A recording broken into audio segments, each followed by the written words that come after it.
Hello and welcome to GHTV. Here's a look at some of the top headlines of this week. I'm Alanna Hopper. And I'm Ariel Deutschman.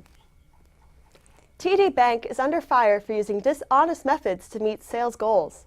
According to a CBC report, hundreds of former and current employees admitted to unethical sales routines. Some who spoke out say they even broke the law, lying to customers about certain services. They say they did this out of fear of losing their job. The CEO of TD Bank Group, Bharat Masrani, says the company will continue to look at the issue while trying to maintain the trust of its customers. An explosion has rocked an oil sands facility near Fort McMurray, Alberta. Syncruise Canada, which owns the site, says one worker was injured. An oil line burst and sent fire high into the air yesterday afternoon. Fort McMurray is still in cleanup mode after the mass wildfire damage they suffered last year. Syncruise is a division of Suncor Energy, the same company that owns Petro-Canada. Also in the oil industry, Shell has sold nearly its entire stake in the Alberta oil sands. Shell executives say it's a part of their changing focus to cheaper oil in an attempt to pay down company debt. The deal of Canadian Natural Resources Limited resulted in $8.5 billion added to Shell's bank account. This was received positively as CNR stock went up by 10% the day the deal was announced. With this purchase, Canadian firms once again own a majority of the oil sands. The federal government has announced $650 million will be spent on women's reproductive rights in foreign countries. In honor of International Women's Day, Prime Minister Justin Trudeau said that the funds will be used from the already existing foreign aid budget. The money will go towards contraception and abortion programs, as well as advocacy for changing laws in countries that restrict these freedoms. Conservative social development critic Karen Vecchio says that the government should focus on concerns here at home, such as those of Indigenous women. More Canadian real estate is being bought by Chinese people being motivated by education. A study that was done by Sotheby's International Realty Canada and China said that their education was their biggest reason they had bought property in Vancouver. The report also says that Toronto is the main city of interest for Chinese buyers. Toronto has been receiving more property inquiries than Vancouver, Montreal, Calgary, and Ottawa combined. Properties in Toronto that are listed over $1 million have seen nearly 2% increase year after year. A new project north of the city is fighting youth homelessness. 20 homes across York Region are participating in a room-sharing program, which will give homeless youth a place to stay the night. The project is run by the UK charity Night Stop, which has been around since 1987. They have over 600 volunteers and partnered with 360 kids to bring the program to Canada. Organizers say the program works and is safe. Both the participating youth and the volunteers are pre-screened. There are between 6,000 and 7,000 homeless youth in Canada. A new report from the Globe and Mail is raising questions about the Canadian military. This report included a 20-month investigation that said that Canadian police are dismissing 1 out of every 5 sexual assault complaints made by members of the military. In response, the Canadian military is beginning a review of sexual assault cases going as far back as 2010. These cases were previously dismissed because of a lack of evidence. 167 cases are currently set to be reviewed. The Canadian Space Agency is searching to find the next Canadian astronauts. Recruiting has been going on since June of 2016. Applicants for Canadians were open until August 15th, and the 72 applicants have now been reduced to 32. The candidates must pass multiple challenging intellectual and physical tests to become an astronaut. Successful candidates will be announced this summer. Now here's Brandon Vieira with your entertainment update. Hey Alanna, The Bachelor finale aired this week, and Nick Viall chose the woman everyone predicted would win since week 3, Vanessa Grimaldi. The Bachelor Nation has been very upset with the outcomes of the past 3 season finales in the Bachelor franchise. First it was Ben, then it was JoJo, and now Nick have all chosen boring and predictable contestants to win the show. Although this season's finale is rather dull, there is still a lot to look forward to for the Bachelor Nation. It is almost guaranteed that this season's breakout star Corinne will be a contestant on Bachelor in Paradise. And in the upcoming season of The Bachelorette, fans will finally see the first ever African-American lead of the franchise, Rachel Lindsay. She's a beautiful, smart, and funny woman who is looking for love and will hopefully bring a new energy to the franchise. Speaking of love, there are rumors that Miley Cyrus and Liam Hemsworth got hitched this past weekend.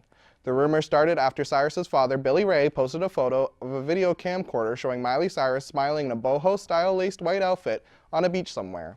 His caption said, "I'm so happy, you are so happy at Miley Cyrus." After rumors that the couple got married went viral, Billy Ray commented and said for the fans not to jump the gun.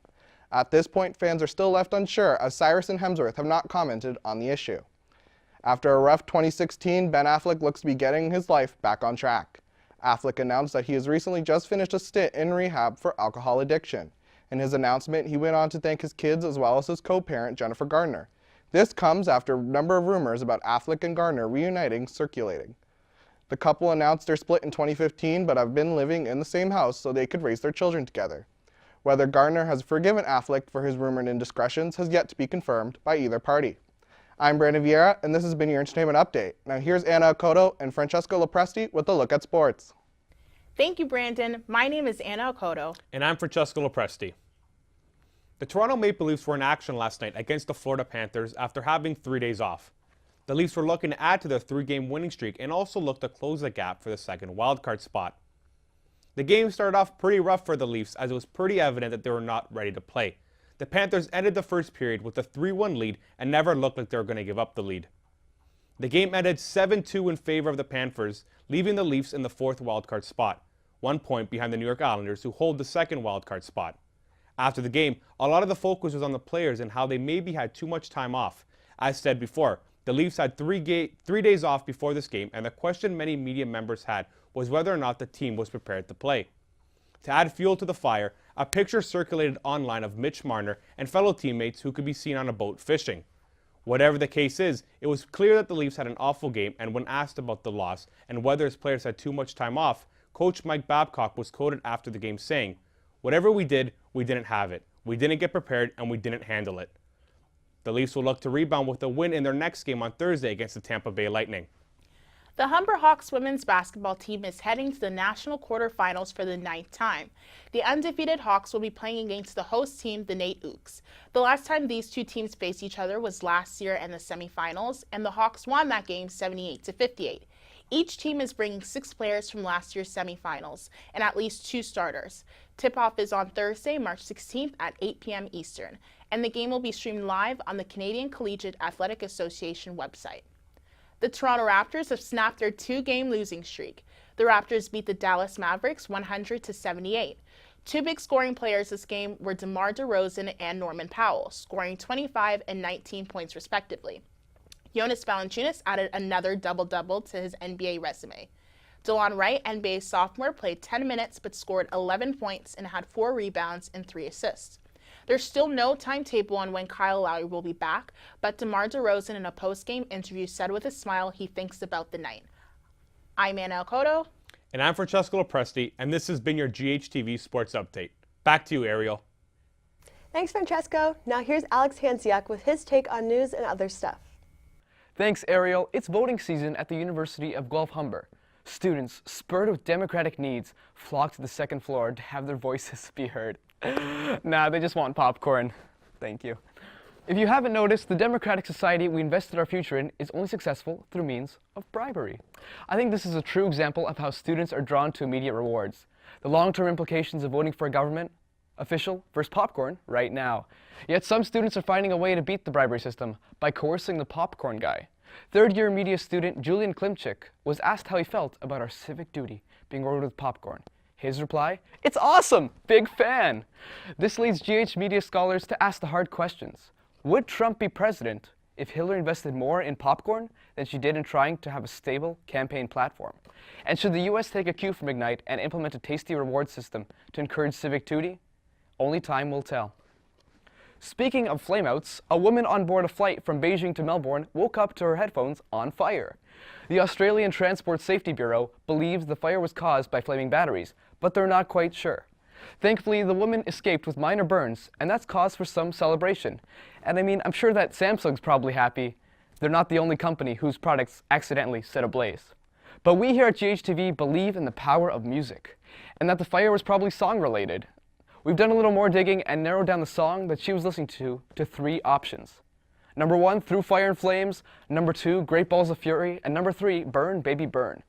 Whatever the case, flying on Air Australia is undeniably lit. Back to you, Ariel and Alanna.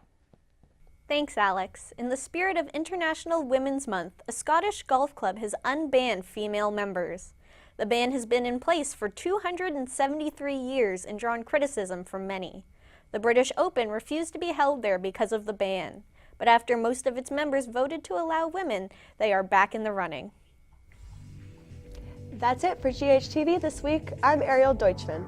And I'm Alanna Hopper. See you next week.